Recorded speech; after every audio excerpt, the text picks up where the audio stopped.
Thank you, Someday Father. you'll hit that note. What's that? Someday you'll hit that note.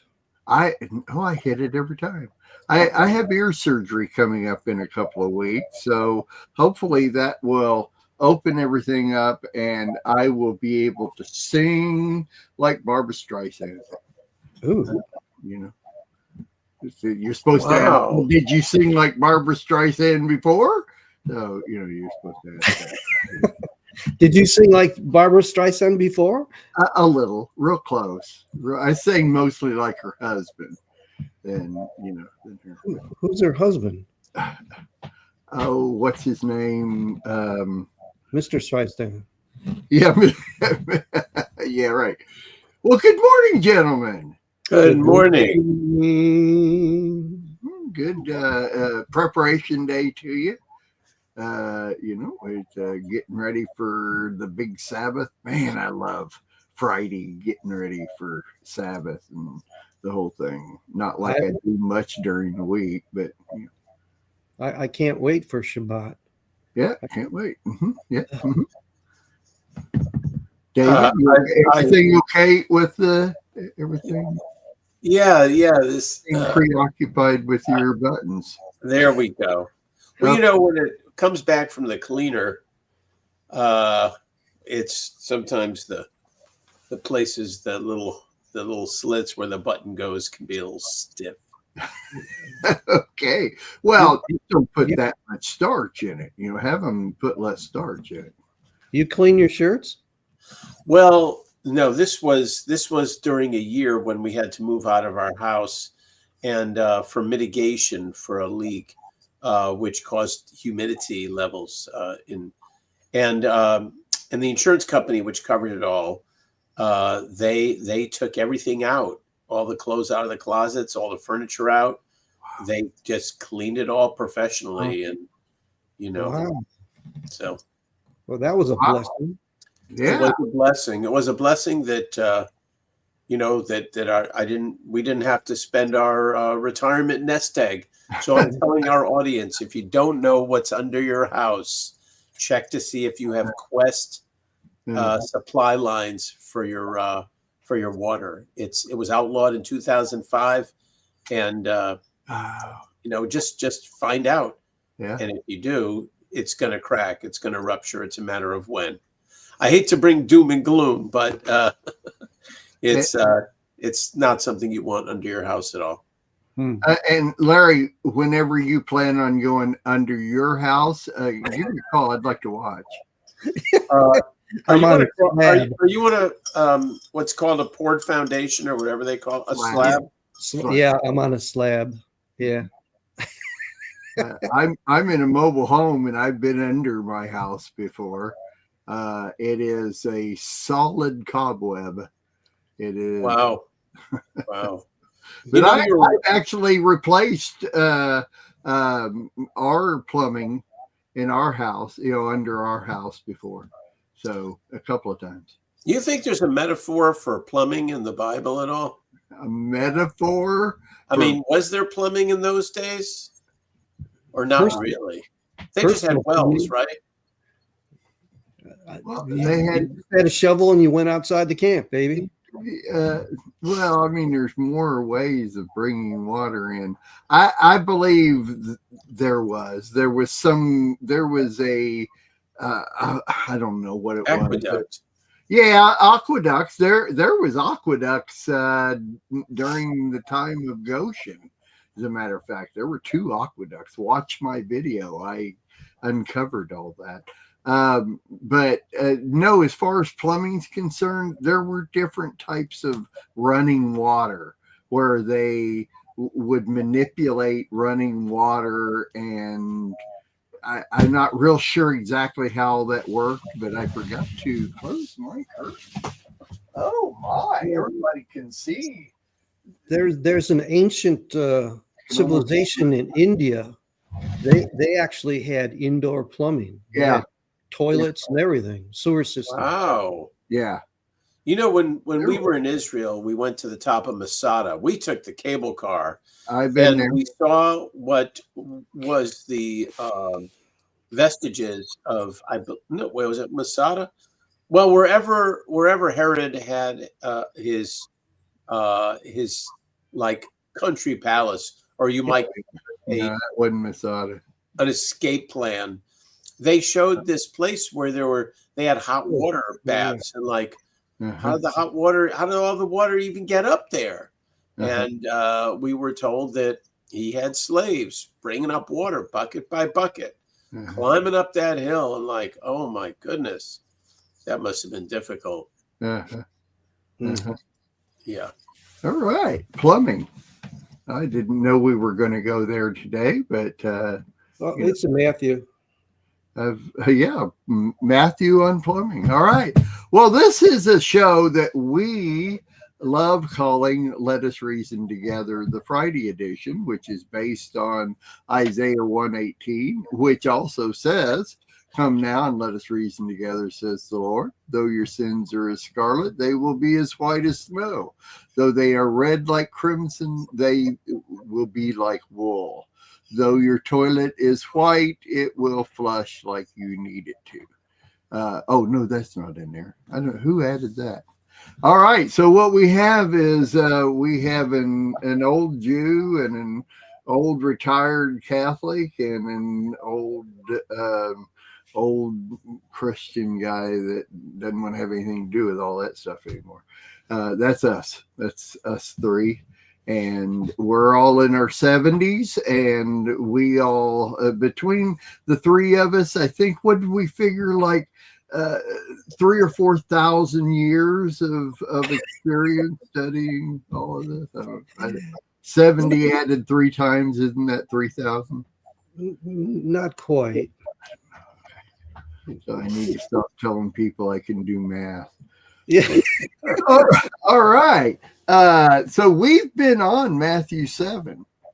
And so I have that we left off on verse 13, or David commented on 13 and 14. Matthew 7 is all about judge and being judged and taking out splinters in people and seeing clearly, and talk about dogs and pigs, and it was like our horticulture week, and keep asking and the door will be open and all that stuff. So I haven't hear that David commented on 13 and 14. Did that happen, or am I? No, I didn't comment. It was at the very end of the show. But this idea of the narrow gate and the very, very broad gate. You know what it reminds me of? It reminds me of the Mishkan of Israel, that you could move around the camp and it was very wide. But for the priest to go into the Holy of Holies, he first had to enter the outer court, and then he had to enter the holy place that's covered tent, and then he had to move between these two 600-pound overlapped curtains, if you will. Maybe they were 400 pounds.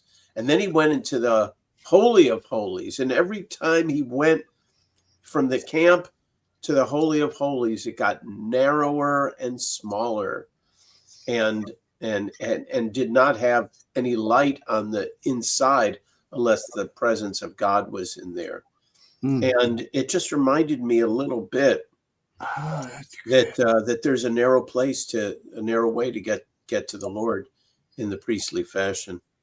Oh, that's really good. That's reminding me of something I can't find now about the light. And I think we'll run into that when we're reading the rest of it. But that's really good, because it is the light that allows us to find whether the gate, the road or the gate is the way it is. That's the Lord. I love it. Anything else on that? Verse 14, it says, "But it is a narrow gate and hard road that leads to life, and only a few find it." I think we need to discuss that. Okay. How is it a hard road? Is it that it's not accepted by everyone, so that you'll be by yourself on? Is that the hard that he's talking about? When I think of the hard road, I think it alludes to, I think it was Prophet Isaiah who said, "Remove the stumbling blocks, remove the all the rocks that are on the way, and level the place, level the road to make the way easier." And I think, I think the road can be difficult only because, gosh, we live in the world, and there's so much to distract us and pull us away from our faith, our trust. Right. So many things it seems to worry about. A lot of people worry in this world that I don't think they'd worry so much if they were trusting God a whole lot more. Hope. It's all about hope. What it is. Well, I would agree with that comment. That that would be a good rendition of what hard means, because the wide road is what everyone else is accepting, I guess. Yeah. And you're not accepting that. The reason why I had trouble with that verse is because it doesn't seem that if you're following Torah, it doesn't seem to be hard. It makes life a lot easier for me. Yeah, like Deuteronomy 31 that says Torah is not too hard for you. Yeah, and that's why I had reservations about that. But you're right. You're following Torah, doing Shabbat, it's really strange to people. I mean, we sit on our back porch to rest, and the whole neighborhood's just mowing their lawn, and all kinds of noises going on, and the traffic is going crazy, and there we sit in our little Shabbat existence, and it's like we're going against the current. So I can understand that now. Thank you for clearing that up for me. I'm noticing a lot of the verses in Matthew 7 double up. It's almost like he makes a statement, and then in the next verse, it partially repeats what just said. For instance, in 13, it says, "Go in through the narrow gate," and 14 says, "But it is a narrow gate."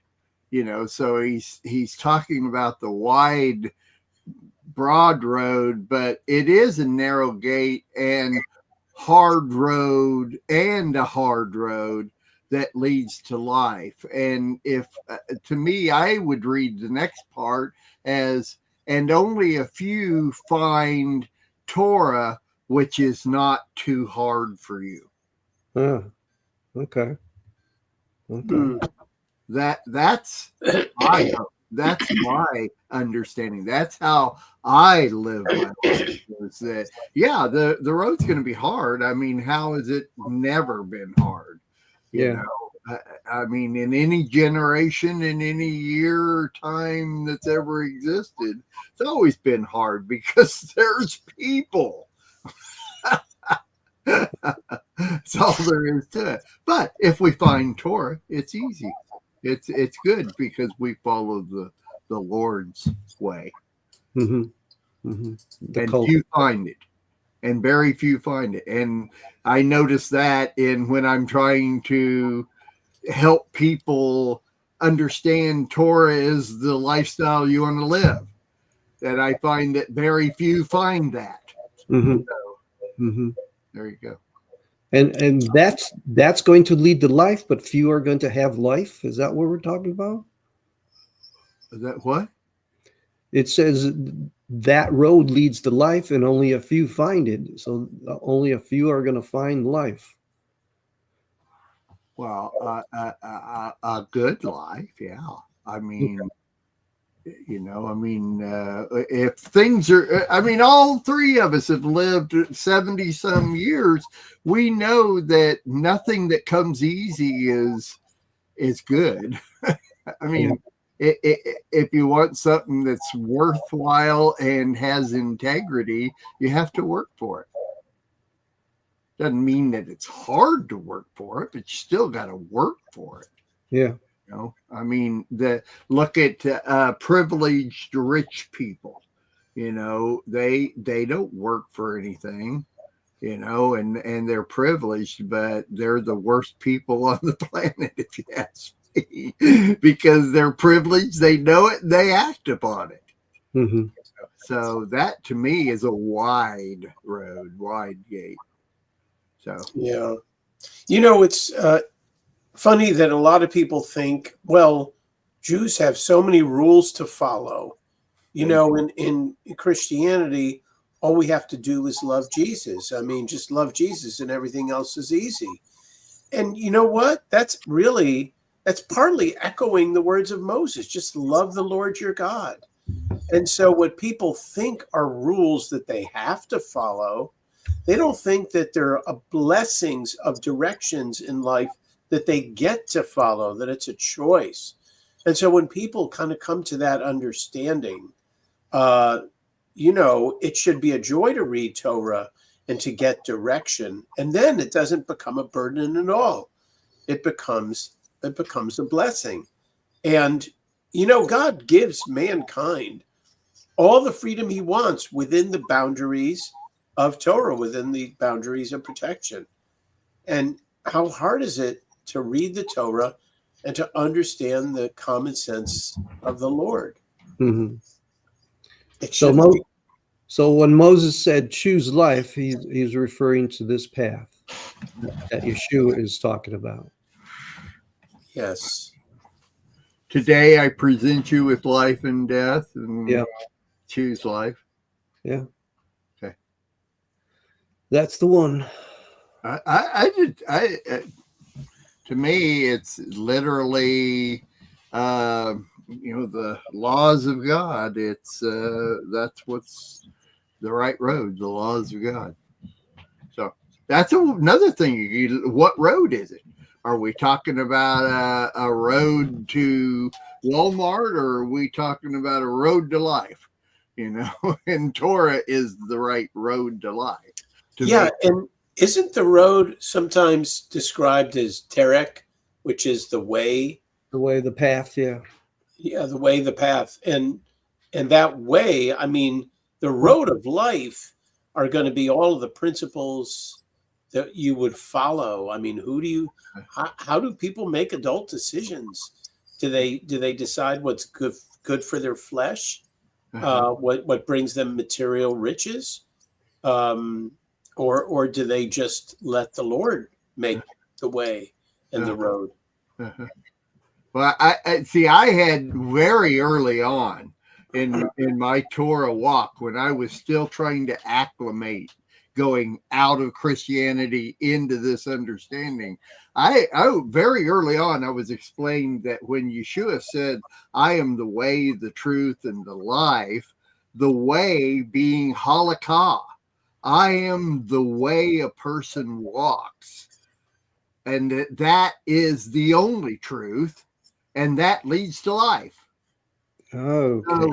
So your road is Yeshua, which is the way, the halakha, the way that we walk. If we walk the way Yeshua walked and presented life to us, we find that that's the only truth, and that's our life. And no man comes into the Father without walking this walk. Excellent summary. I think so too. That's one of the ones that kind of changed my way of thinking, you know. And so along with the same, and I know I've mentioned this several times, even mentioned it Monday on our show, is that I once had a Jewish lady, Judy Gatt, that told me, you know, God made the heavens, God made the earth, God put the life that's in me, And for that reason and that reason alone, I'm going to serve him for the rest of my life. And I'm going to do what he's laid out for me to do. And, I mean, there's the whole Yeshua issue that we have to deal with. But to me, that's the simplest thing. That's where my brain goes to. God made heaven. God made earth. I know God put the life that's in me. Why would I want to serve anybody else or anything else? So I love it. Boy, what we can find in just one verse. That's good, Larry. Thank you for not letting us jump on. You're welcome. All right. So I see that 15 through 20 is kind of a discourse there.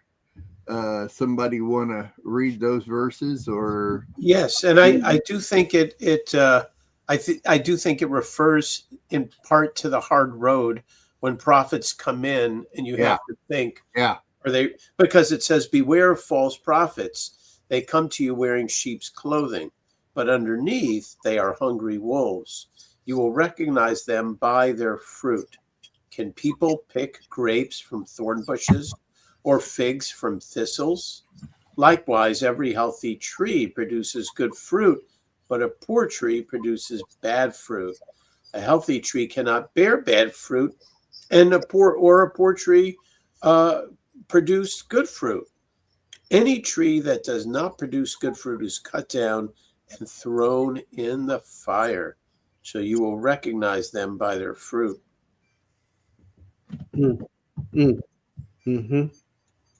I think it's interesting that he talks about wearing sheep's clothing. And to me, that means you're in the fold. Yes. So there are people in the fold that are actually acting like they're in the fold, but underneath, they're wanting power. They're hungry for power. So they're going to try and turn you to following them or whatever they think is the way, the road.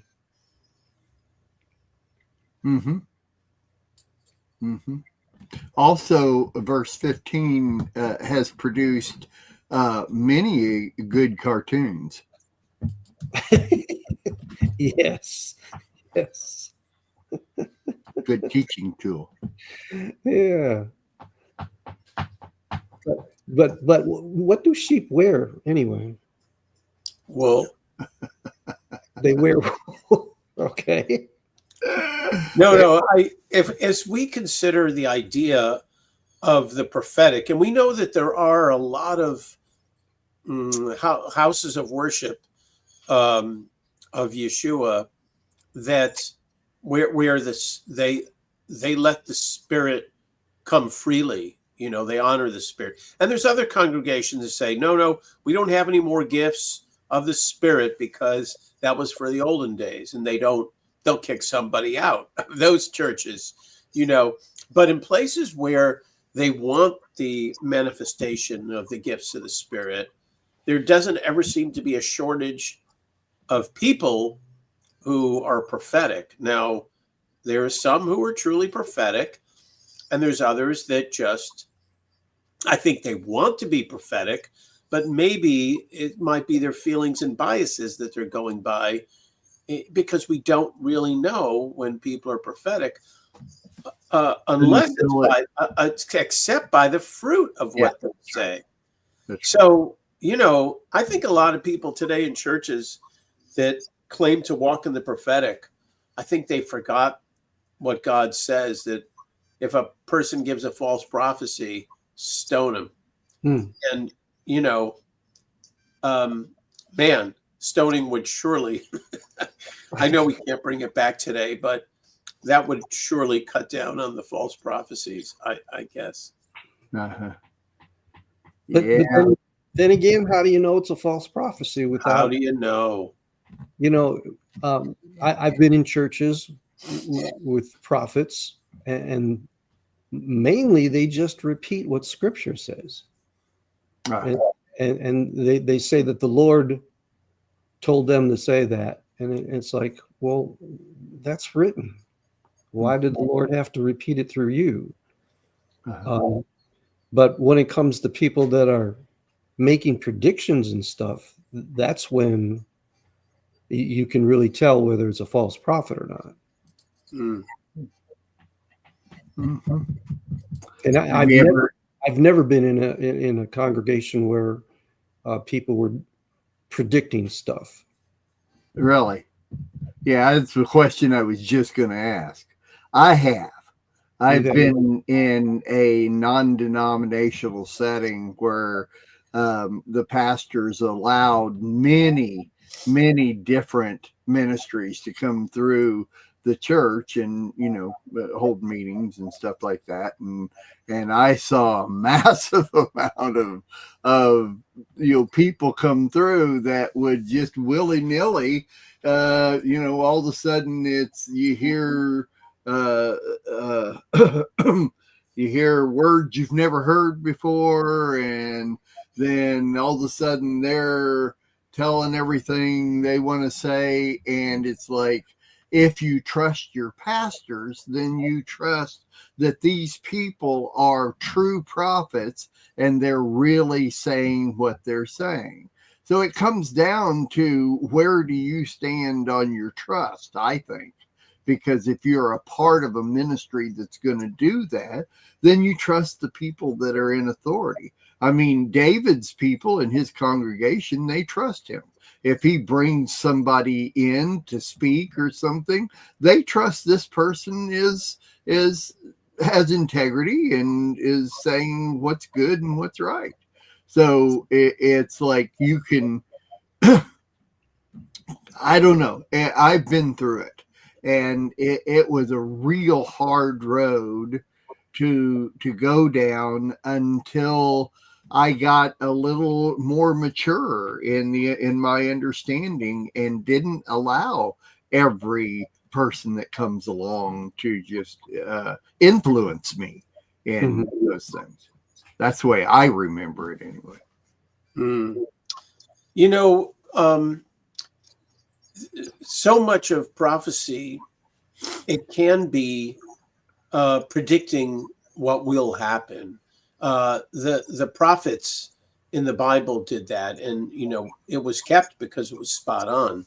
I mean, it was canonized. But today, people will also prophesy what has been, but they're giving a godly interpretation of what came. In other words, they're not foretelling, they're forthtelling. Like when the prophet Nathan said to David, what would you do with a man who stole another one's sheep and it's the only sheep he's got? That was kind of a prophecy that God allowed him to have, and so he was forthtelling with his prophecy, and it was right on the money. And because David was a godly man at heart, he fully accepted it and begged God for mercy. So when people bring forth prophetic words about, say, intention, or about an evil that's lurking among them, or you know, it's that needs to be confirmed. And that's you. Before you ask the question, how do we know their prophecy is true? And the word says is that by other prophets, you should confirm it. So prophecy should be confirmed by a portion of the community that you're in. We can't just trust the word of one person. Okay. I agree. Well, so that's called the fruit then. Yeah, I think that's the fruit. And also, I mean, if somebody speaks a word alone to you, sometimes if it's been on your heart, you will immediately be able to confirm it, because it's like, wow, I've been thinking about that. And this is, I mean, look, if you give things to the Lord, he's going to tell you when something is truly prophetic for your life. Because sometimes all you got to say is, I'm sorry, I don't receive it. You know, the only job of the prophet is to get it out. It shouldn't be up to the prophet shouldn't matter a whit to him whether you take his prophecy and go with it or not. So as soon as he gets it out, that's up to you to either receive it or reject it. And when I was a young believer, I didn't know that I could say, I'm sorry, I don't receive it. I thought I was supposed to keep my mouth shut and nod my head. How dare I go against the prophet? Right. But it's okay to not receive a prophecy if you don't feel it's for you. It's against the law of the land to have something told you about what is fixing to happen with, say, a big corporation is changing everything and you buy stock in that, or you sell all your stock because of this information that you had on this. It's against the law to do that. In certain ways. I know I'm not explaining it right because I don't do all that stuff, but you see what I'm saying? It's against the law to use something. For instance, I hear a news story that Trump is going to free the hostages. Well, then I can prophesy that. I hear it. Doesn't mean it's going to happen. But if I prophesy that on this date, all the rest of the hostages will be released, thus saith the Lord. Well, all I did was hear that Trump is doing this and I trust Trump and that kind of thing. I mean, it's, that's kind of the way I see it. Is a lot of people see different things happening, and the next thing you know, it's a thus saith the Lord. Yeah. That's what I've heard in the past. If you go on YouTube, you got all kinds of prophecies going on. Sure. And it's like, okay, has any? And you check a year later because the YouTube stuff isn't always current. Uh-huh. Sometimes you can pick up stuff that's like 6 months old or 3 years old and stuff like that. Mm-hmm. And you check out some of these prophecies and it's like, that never happened, but they're still on YouTube, It's like, well, all you got to do is get one right. From that point on, you're a prophet. You and Gene Dixon. Yeah. That's really, I don't know. These are just the way I've seen things happen, in my life, because I've been a part of a lot of that stuff until I started studying Torah, and then it all balanced out. Anyway, David, what else you got there? What's I don't know. Running across any good prophets? I prophesied that this show will last till 11 o'clock today. Thus saith the Lord. Well, the only other thing is that the warning that Yeshua gives, that any tree that does not produce good fruit is cut down and thrown in the fire. And these trees that are producing this fruit, I mean, okay, so Yeshua is speaking that there is a fruit that comes from abiding in the Spirit. And that's what he's implying. And so if a person is producing bad fruit, then it's a false spirit. And these people, they're not just going to die. They're going to be thrown in the fire. And false prophets should take a warning from the words of Yeshua himself, even if they don't trust the Torah. Verse 16 talks about something even more interesting. Can you pick grapes from thorn bushes or figs from thistles? So you as a believer should be able to pick out these false prophets and do something about it. You'll recognize them by the fruit. Yeah. That's another one of the things I was saying. The problem with that is all you have to do is get one right. See, and now they've produced good fruit. Doesn't mean they didn't predict this. Not that God told them, that it was that way. So you still have to be, let the Lord lead you on these things. So I don't know. That's my opinion. Yeah. So where are the prophets that should be telling people to go to Torah? Yeah, there you go. That's a good question, David. Where are all those prophets? Yeah, David. Well, look, I just speak the plain truth. And a question I'll always bring to people who are beginning to get fascinated. I kind of know when people don't want to hear it, but when people start a conversation, about the beauty of Shabbat and there's a blessing in doing the feasts. Sometimes that's an open door for me. God wants you to do all of Torah, and he doesn't want you to just have a little bit of the gifts of Torah. He wants you to have all of the blessed gifts of the Torah. And so he wants you to do them all.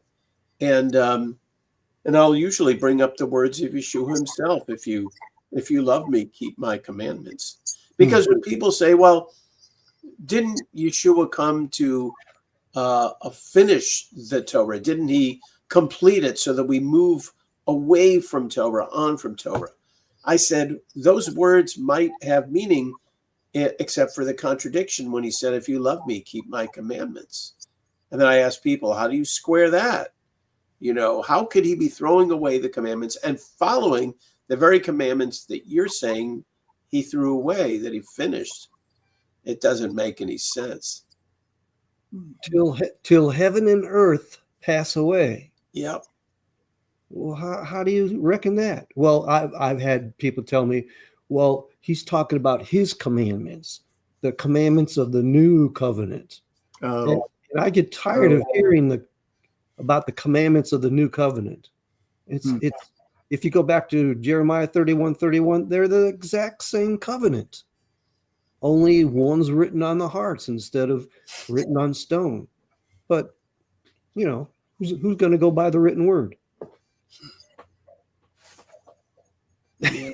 Exactly. Yeah, I will. All right.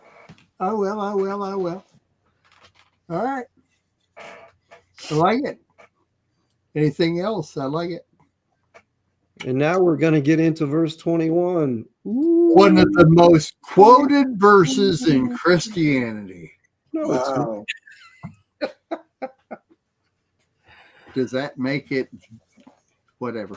And I have a problem with it. I really do. So I'll read it. All right. This is Matthew 7:21. Not everyone who says to me, Lord, Lord, will enter the kingdom of heaven.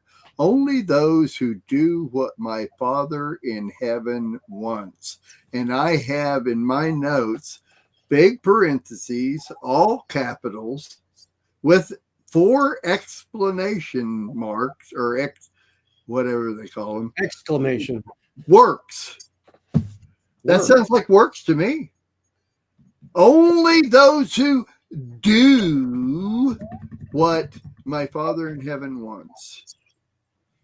Yeah. Will enter the kingdom of heaven. That sounds like works to me. And what's wrong with that? Well, because Ephesians 2:8-9, which is read in the New International Version. Thank you for asking there, Larry. In verse 8, it says, for it is not by grace that you've been saved through faith. This is not of yourselves. It is a gift of God, not by works, so that no one could boast. In the complete Jewish Bible, it says, for you have been delivered by grace through trusting. And even this is not your accomplishment, but God's gift. You were not delivered by your own actions. Therefore, no one should boast. That's why, because it's not what you do. It's what you believe. Exactly. So, and I believe that I want to please the Father. So I'm going to do what he wants. But that's implied. That's not a directly stated thing. But, but who is our hero of the faith? Hero of the faith? Abraham. Abraham. Okay. Abraham. And Okay. his righteousness, his entering into the kingdom depended upon his trusting the Lord. And how do we know that he trusted the Lord? By doing what the Father wanted him to do. And that word doing is so crucial because it reminds us of doing, keeping, observing. We live in a culture that everybody wants to feel good. It's all about feeling. That's right. And that's just an internal thing. So if all you did, if you felt love for your spouse, but you don't act upon that love, you don't act like you love your spouse, the marriage is going to fall apart. Well, you have to keep, you have to do that love on a regular basis. And sometimes that means doing things you're not used to doing or that don't come to you naturally. And so much of the doing is kind of, I don't want to bash Christianity, but I just got to say that, where's the doing? Where's the doing that's preached and doing righteousness? Now, there are lots of churches, and even the Catholic Church kind of had it right when they talked about feeding, clothing the poor, and helping those who are in great need. And I think showing the love of the Lord is pretty important.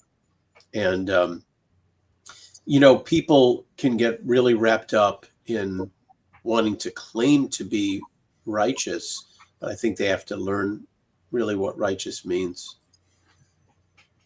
What does it mean? Righteousness is defined by the Lord. It's not a just do what you feel is the right thing to do. That's mankind will always go down a wrong path eventually. But when we follow the path that the Lord laid out, that sometimes goes against our nature, which is the nature of the flesh. When mankind goes the way of the Lord and crucifies the flesh, he's on the right path.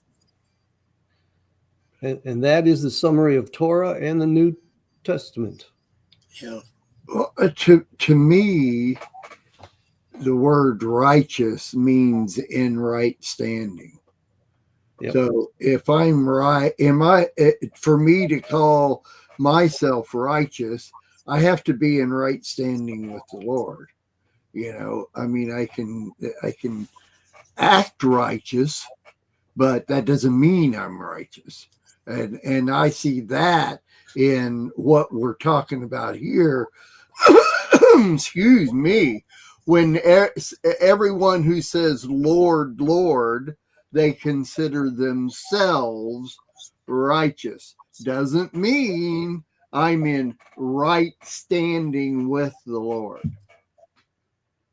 That to me, if I use it with that definition, then every time I read righteous, it works. Mm-hmm. I don't have to go anywhere else. I just have to, like where we're coming up to down here in other parts. I guess not.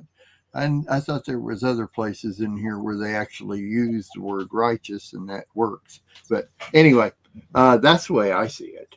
And so those who, I'd almost rather it said not everyone that says Lord, Lord will enter the kingdom, only those that are in right standing with the Father, is, and if you're in right standing, the reason is because you're living a life the way that God has lined us out to live. It's not doing that. It's just doing that. You understand?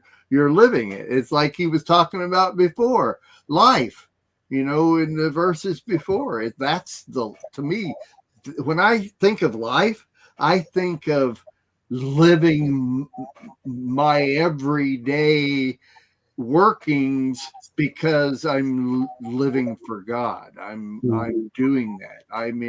I want to be in right standing with the Lord.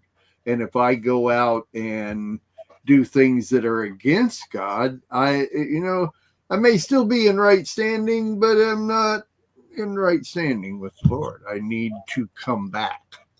Yeah. If I choose to do what's not good, to him that knoweth to do good and doeth it not, to him it is sin. If I choose knowing that this is sin against the Lord, then I'm still in right standing, but I'm not in a right place, that I need to come back to that. Mm-hmm. I don't know. David, So when explaining this, you have to explain two things: what righteousness is, which we've talked about, and the opposite, what sin is. Right. Because if you mess up either one of those, you're messed up completely. Mm-hmm. I mean, I used 1 John 3:4. Sin is not following Torah. And I said that to a person, and they went off on this. Well, that wasn't written to Christians. That was written to Gnostics who were telling you that. It's like, no, that was plain truth.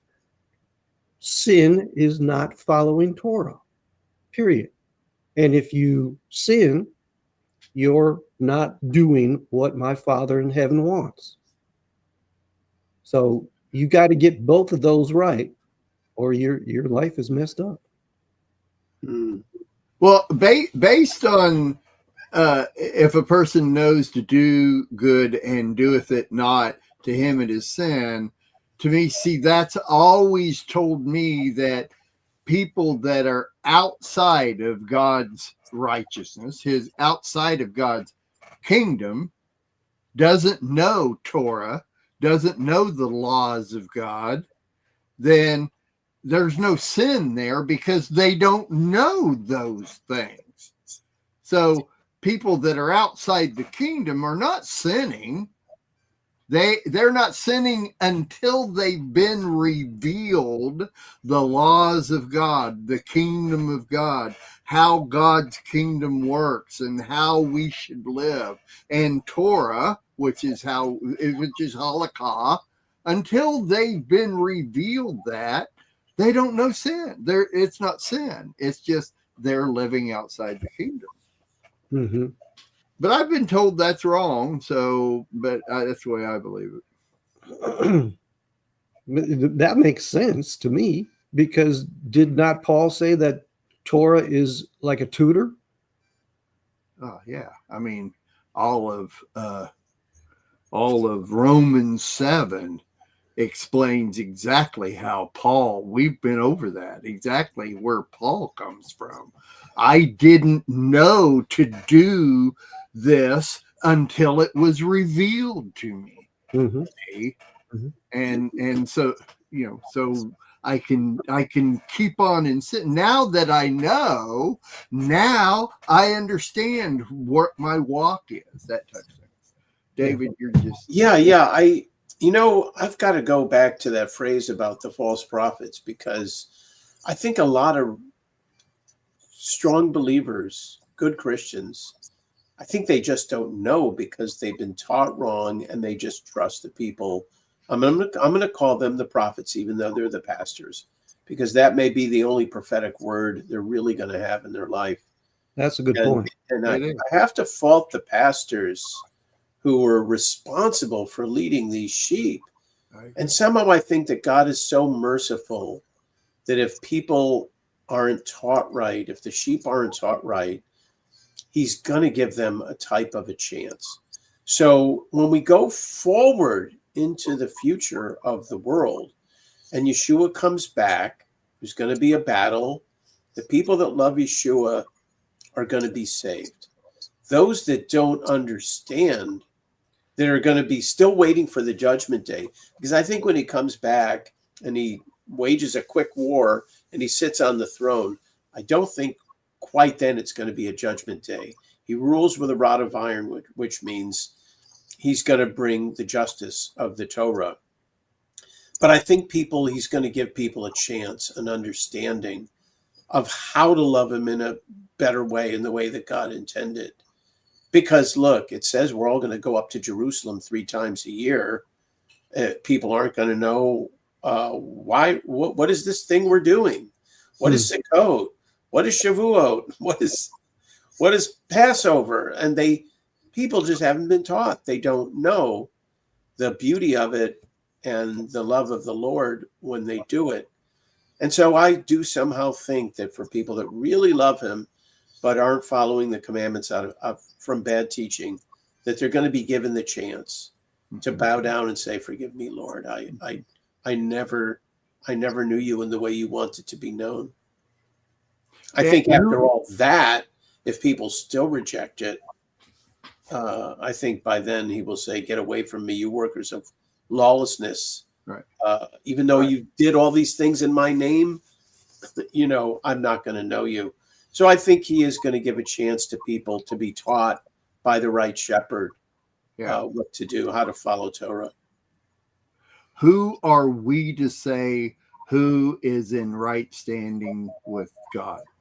We are not. We are not. No. I mean, I can say for myself, because I have to, for me to go on for the rest of this day, I have to know that I'm in right standing with God.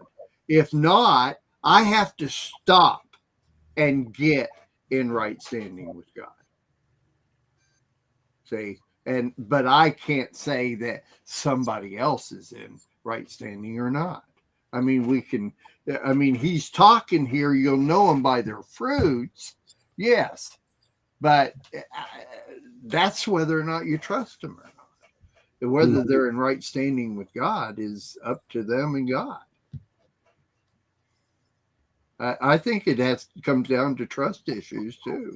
You'll know them by their fruits, is whether or not you can trust them or not. So anyway, that's kind of, what is it? There's something you were saying. Now I can't think of what it was. I didn't write it down. But okay. Anyway, really good. Oh my gosh, I love doing this. I love it. Anyway.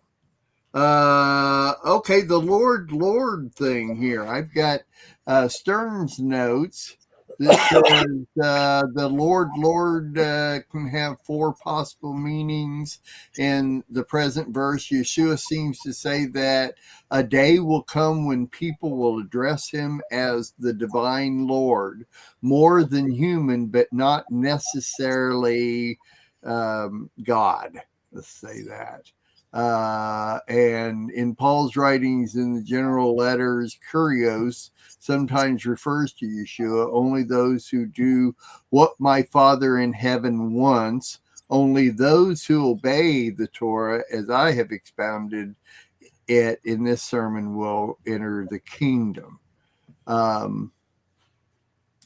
Yes, I looked up a whole bunch of that stuff on I don't have it here now. Anyway, but Lord, gosh, we use that all the time. It always jumps up, some kind of scenario comes up. We're getting down to the end here. But 22, of course, follows up on 21. On that day, many will say to me, Lord, Lord, didn't we prophesy in your name? Didn't we expel demons in your name? Didn't we perform many miracles in your name?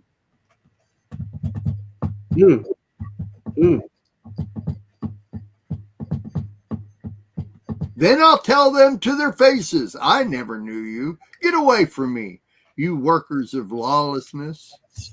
Bam. Bam. Mic drop. Yeah. Does it spark any other verses? I found Psalm chapter 6, 8, 9, and 10 says, my vision is darkened with anger. It grows weak because of all my foes. Get away from me, all you workers of evil, for Adonai has heard the sound of my weeping. Adonai has heard my pleading. Adonai will accept my prayer. Lawlessness, absence of law. That's what we've been talking about, absence of Torah. Hence, you workers of lawlessness means you who act as if there were no torch. That's what I was talking about or referring to earlier when you said light. We need that light to see our path, the wide path, the narrow path, and everything. So if you are lawlessness, it's as though you who act as if were no torch. It confirms Yeshua's teaching on the permanence of the Torah. Anyway, so I thought that was real good.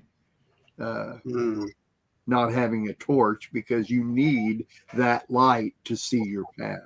And Yeshua is the light. The light of the world. Torah is the light. Yeshua is Torah. Torah is the light. That's how we see that path and know whether it's narrow or wide. Yeah, absolutely. How many versions of the Bible, though, don't have you workers of lawlessness? I don't know. I'm sure I looked that up, but they have the word iniquity instead. I see. And it's like, well, what the heck does iniquity mean? Well, I think people know that iniquity just means doing unrighteous things, but they're using their common sense. Well, I don't go around robbing people. Yeah. I don't go around killing people. And if they saw the word lawlessness, and if they heard Yeshua say it in the Aramaic as he did that day, would they have thought going against Roman law or going against Torah law? And the workers of lawlessness is clearly talking about Torah law. He's speaking to a Jewish crowd. Yeah. And he's told them before, don't disobey the Roman laws, just render unto Caesar. But he's speaking to them about their spiritual growth, which is rooted in Torah. Mm-hmm. In a way, he's continuing and fulfilling what Moses said for 40 years to Israel. Absolutely. Yes. So why do they put that word in there instead of lawlessness? Sounds like an agenda. Well, you asked the question, how many versions don't say lawlessness? And I've looked Matthew 7:23 up on Bible Hub. They have like 25 different versions listed here. I find evildoers, you who break God's law, but lawlessness is lawlessness, ye that work iniquity. And then we have like 5 of them that are all capital letters that say, leave me, you who practice lawlessness, depart from me. And those are all capital letters. Wow. Mostly it's lawbreakers, though. And the one that Paul used, the King James Version, what does that say? What is it? Which one? The King James Version, the one that Paul used. Paul who? Dano? King James says, and then I will profess unto them, I never knew you. Depart from me, ye that work iniquity. Yeah. And that is the American culture right there. Yeah. Well, there's several words for sin, and iniquity is just one of those words. It's definitely not lawlessness, but similar. No. All right, we're done with this one. So that's where we stop, and we'll pick it up next week and finish off chapter 7. Amen. Amen. You say that like you're ready to get her done. Get her done. Get her done. I love this with a passion, man. I'm actually balancing my life out based on this show. Okay, we're gonna take a break here and come back with David's prophecy. With David's sermon. way's bad, my way is so bad. Your way's good, your way makes me glad. My way's bad, my way is so bad. Your way's good, your way makes me glad. Torah, Torah, Torah. Shabbat Shalom. If you're watching this on the Shabbat, I'm Rabbi David Weiss from Malchut Chaim Messianic Congregation in beautiful and sunny Chesapeake, Virginia. And I welcome you to this drash as we are jumping into the Torah portion, which is known as Vayera. And Vayera means "and he appeared." And we know that it covers we know that Vayera covers chapters 18 to 22 of Deuteronomy of Genesis, of Bereshit. And this is so many things happen where in this parsha, God tells Avram, in a year, you're going to have a child. And Sarah hears the word of the Lord. She hears God's voice. And of course she laughs but God's come to tell them that Sarah will bear the child. And also we hear a lot, I think Lot is very central to this story as well, or Lot, to pronounce his name correctly, and what happens to Lot. And I started examining the life of Lot very, very clearly. And I think in this parsha, in Vayera, I think the Lord has preserved a cautionary story, if you will, about the danger of being a lukewarm believer. And so, yes, I am calling Lot a lukewarm believer based on the evidence. So I would just like to share some of that, what I think that means and why it's important for us. If we look at the totality of Lot's life, I mean, in 2 Peter 2:7, it says, first it says in verse that there's a lot of people that God spared throughout life because of their righteousness. And verse 7 says, Peter saying, he rescued Lot, a righteous man, deeply troubled by the shameless immorality of the wicked. For that righteous man, while living among them, was tormented in his righteous soul day after day by lawless deeds he saw and heard. Therefore, the Lord certainly knows how to rescue the godly from trials and how to keep the unrighteous being punished until the day of judgment. Until the day of judgment. When we look back on Lot's life before he is rescued by the two angels in Parsha Vayera, we can clearly see his righteousness. So what makes him righteous? Well, first of all, he chose to be a Talmud of Avraham. He follows Avram when God calls Avram out of the land of Haran to go to a place where he will show him. And Lot, the nephew, decides to go with his uncle. This was a good choice by Lot, and it was an act of righteousness. And he did allow himself to become circumcised when Avram did. All of that are acts of righteousness. But then a problem occurs in Genesis 13, where in verse 8, we see there's a problem of them living in the land. There's not enough space here for the two of us. And Avram said to Lot, please, let's not have quarreling between me and you, or between my herdsmen and yours, since we're kinsmen. I think at this point, Avram is just telling Lot, there's a problem. I want you to be in the midst of solving this problem. And Lot could have just moved away, still been in Canaan. Lot's a righteous man.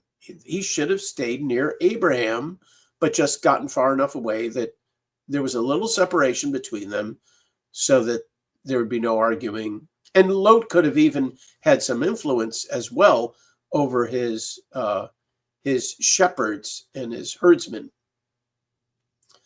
But then Avram says, after what I think was a pause, isn't the whole land there in front of you? Separate yourself from me. If you go to the left, I'll go to the right. If you go to the right, I'll go to the left. So at that point, Avram is offering the godly choice, even though he's older and he could have told Lot exactly where to go. I think God moved Avram to let Lot make the choice. And Lot considered, and he went with his flesh. It says in 13:10, he looked up and saw the whole plain of the Jordan, well watered. This was before Adonai destroyed Sodom and Gomorrah. It was like the garden of Adonai in the land of Egypt in the direction of Zoar. So Lot chose all the plain of the Jordan for himself, and Lot traveled eastward. He ends up living in Sodom, of all places. Now, did he go there in Sodom to make souls? He didn't make a soul, because later when God says to Avram, I'm going to destroy Sodom and Gomorrah, and Avram bargains with God. Well, would you destroy even the righteous with the wicked if we can find 50 righteous people? And God says, okay, if I find 50 righteous, I won't destroy the whole city. And then Avram bargains him down, 45, 40, 30, 20, and finally 10. Now 10 happens to be a minion. And I think I'm preaching to an audience that knows what a minion is. 10 Talmudim who follow you. And Avram must have been really, really sure that God, when God goes down, he's surely going to find 10 righteous people, 10 souls that Lot, who's a righteous man, would have gathered in the place of Sodom. But unfortunately, there's not one besides Lot and his family. I would call that, I don't know, was it the failure of Sodom or was it the failure of Lot? The fact that Lot stayed in the city, and this is not just for a year, he stayed there for years, the years in a very wicked city with no success of making souls as Abraham made souls in Canaan. And so I think that's one failing of Lot. And then when the angels come down and say we're going to destroy the city, yes, it's a matter of hospitality, like Avram showed, that Lot welcomed the angels. He bowed down to them. He said, stay, let me make you a meal. This is the hospitality Avram showed. Yes, he is a righteous man. And yet he has this failing that when they want to bring him out, when the men surround his house, the wicked men of Sodom, and they say, bring out the angels, we want to have sexual relations with them. Lot goes outside and puts himself at risk, a righteous thing. And he said, please, brothers, don't do such a wicked thing. And then he says, I have 2 daughters who are virgins. You can have them instead. Like, where was Lot's righteousness when he made that choice? He should have defended his family and the angels to the risk of his own life. And he should have offered his own life. But no, he threw his daughters under the bus there. As it turned out, the angels blinded the people outside. And even when it came time to destroy the city, it said Lot was reluctant to go. He was dallying. In other words, he was reluctant. Why did he want to stay? Did he like maybe he had a rich life there, and maybe he was a man of importance in Sodom, but there was no other righteous people there. And so I'm coming to the conclusion that Lot was a man of lukewarm righteousness, and that's the cautionary tale I believe that God has for us all, that he loves it when we're righteous, but he doesn't want us to have one foot in the world and one when it's convenient and another foot in the place of righteousness when that's convenient.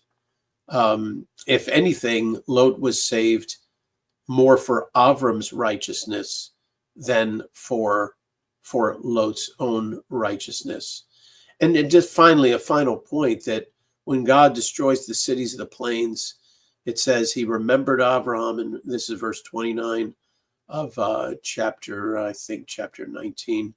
He destroyed the cities of the plain, and he remembered Avram and sent Lot out away from the destruction. Lot went up from Zoar, where the angels told him he should go. And the angels said, we won't destroy Zoar so that you can go there. Small town of, 20 miles or so from Sodom. Lot went up from Zoar and lived in the hills with his 2 daughters because he was afraid to stay in Zoar. He and his 2 daughters lived in a cave. Why did he leave the protection of Zoar when God promised him that? He didn't trust that he would be protected there. He didn't trust that it would be a place that would be where his righteousness could flourish.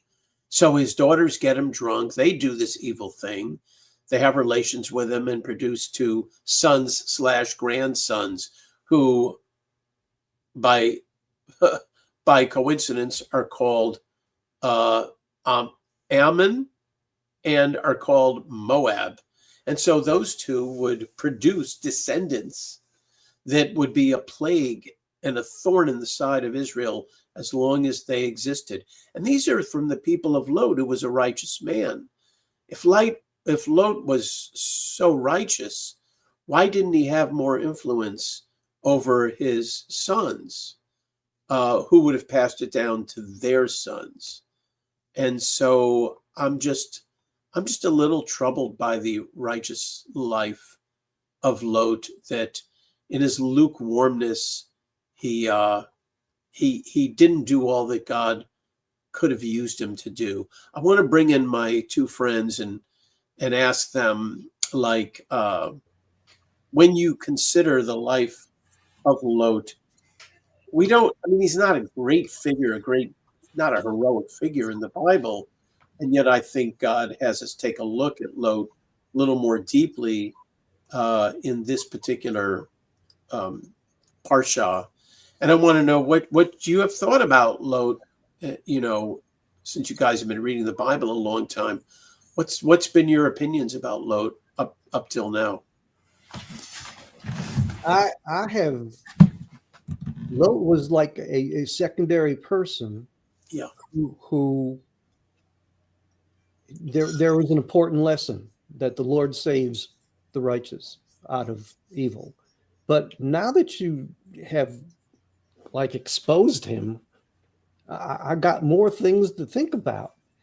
For example, the reason why Abraham and Lot, they went their separate ways was because their herds were intermingled. Okay, so Lot goes down to the Yarden Valley. What happens to all his sheep and all his shepherds? He's in the city. What happened to them? And the second thing that came to my mind with your exposition is he had son-in-laws, and they didn't want to go out, so he had no influence over them either. And that verse 29 of chapter 19, that just summarizes the only reason why Lot was saved was because of Abraham. It wasn't necessarily his righteousness, Lot's righteousness. So that just blows my mind, because you're right. He threw his daughters under the bus. He allowed those daughters later on to have children with him, and it's like, whoa, he was kind of messed up. And yet he was a righteous man.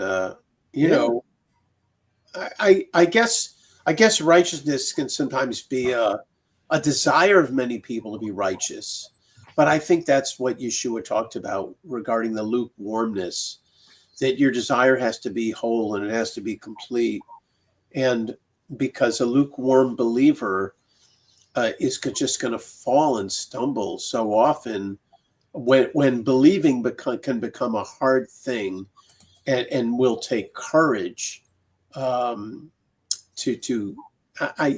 think it's a story about how God still credits the righteousness, and yet he will also judge the unrighteous things we do as well. And I didn't know if Lot was repentant of the things he did, if he was even aware. Was he aware that he was doing things which were not righteous?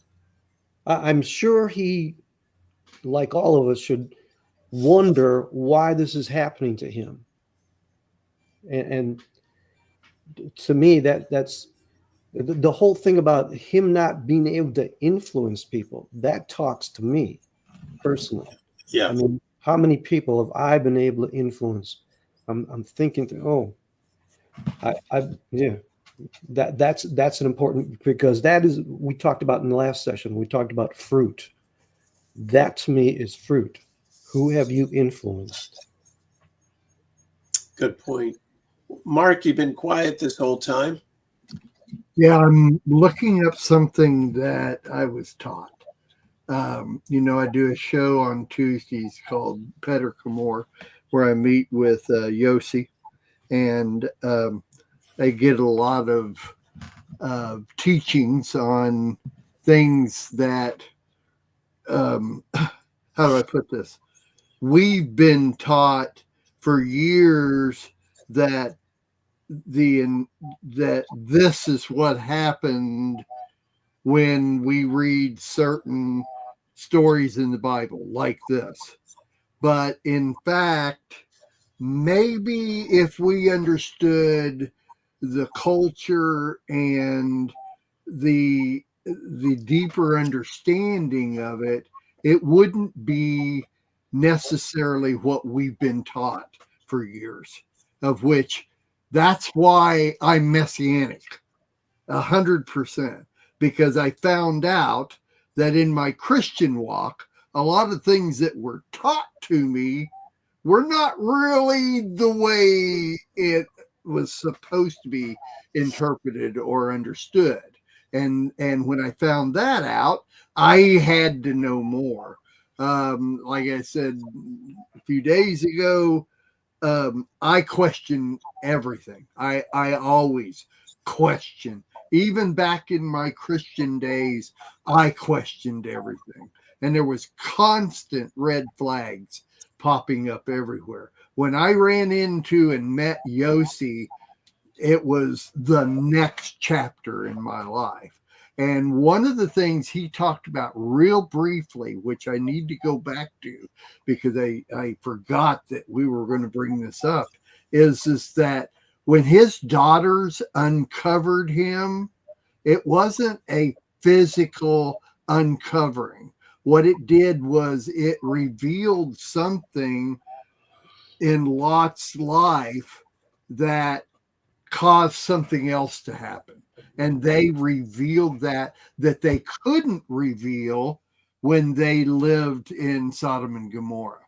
It was only after they left and the righteousness of God was over them that these things happened. I'm real sorry, but I don't remember exactly what it was that he told me.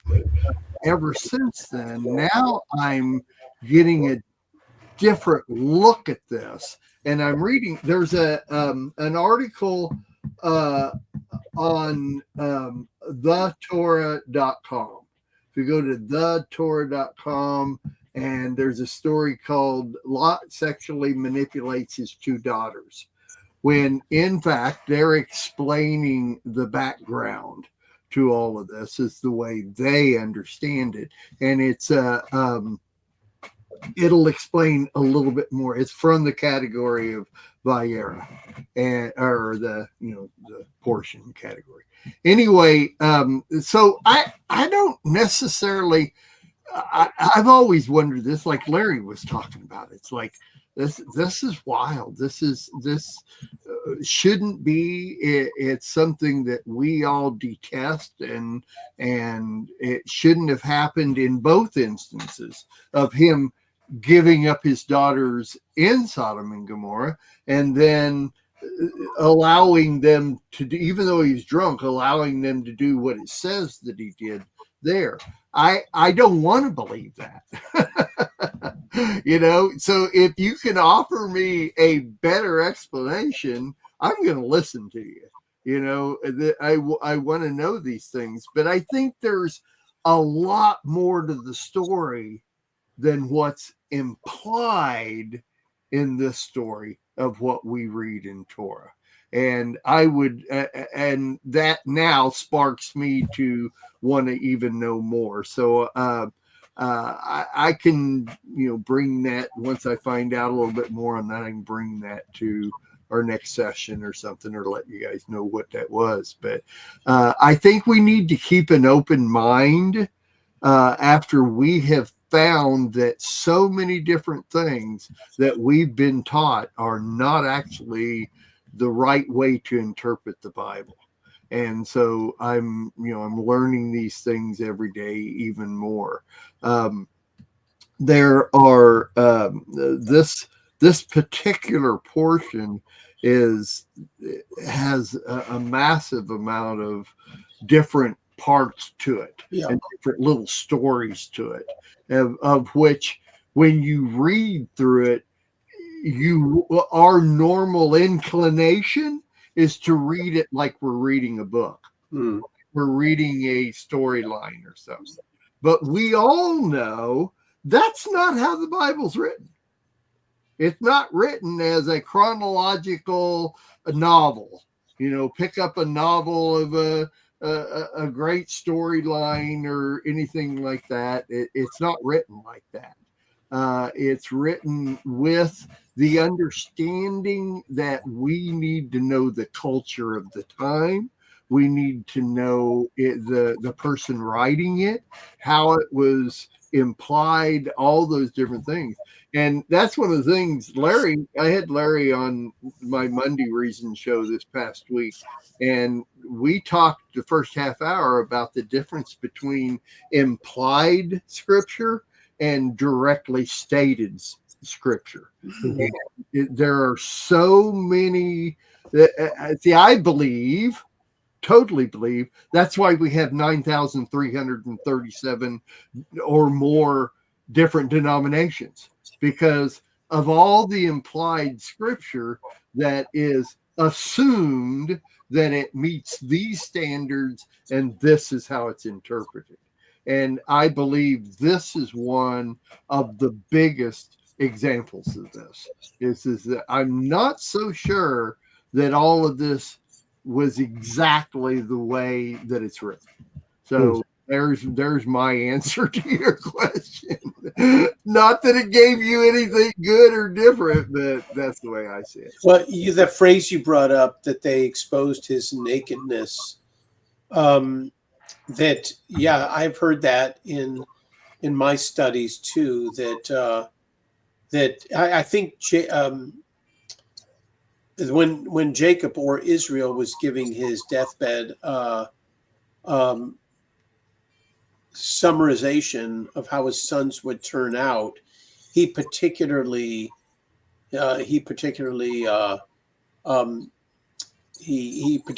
pointed out the one who had slept, I think, with his stepmother, and I think there was a similar phrase about exposing the nakedness. And so, that does go more deeply than just physical.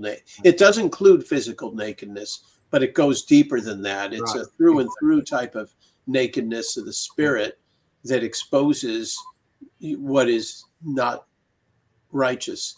So, can a person be righteous or want to be righteous, and even do many righteous things, but also be unrighteous in other areas of their life?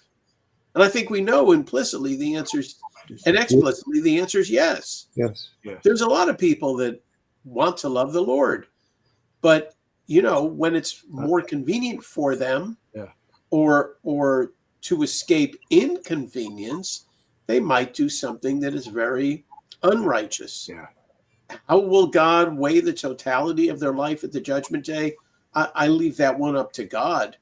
But when we see examples like this in the Bible, I think it's an example and a lesson for us that we should learn from the life of Lot, as it's compared right next to Abraham, Right. and say, how was Abraham always able to do the right thing by the Lord, even though there had to be difficult circumstances for him too? Right. And so Abraham, when he told people that, she didn't say she's not my wife. He said she's my sister, which sister in Hebrew means a related person, which she was. That's right. So he really wasn't telling a lie, but he did try to cover the truth. But that's about the worst I could say about Abraham. Yeah. Well, one of the things you said earlier on was you used the words acts of righteousness. It's interesting because in the previous part of the show, we talked about righteousness. And in my opinion, it means in right standing with God. But if you're in right standing with anybody, if I'm in right standing with my job, okay, I'm going to do acts that concern that job. See, I'm going to do those acts because I'm in right standing with that job. It's a kind of a different way to look at it, but if you can get the general understanding, and it made me think of the book of Acts. Oh, the book of the Acts of the Apostles. They were acts are what you do. You do those things because you're righteous, because you do acts of righteousness because of your right standing with the Lord. See? Yeah. So I've answered this question and the question from the previous part of the show. So what I'm here for is to answer all our questions. All right, but I'm done and we're gone and we're running over. Larry didn't tell me. Larry, last word. It's time. Oh, that's the last word. Okay. All right. Later. We'll see y'all next week. Shalom, shalom. Shalom, Shavua Tov.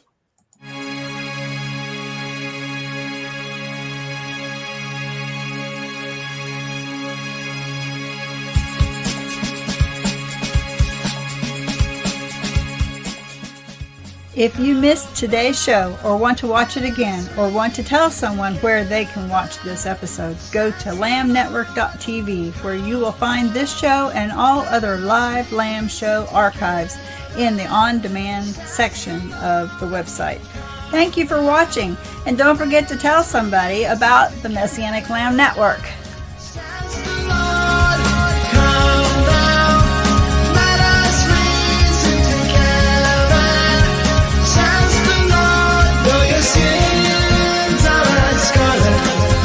They should be white as snow, white as snow, white wool.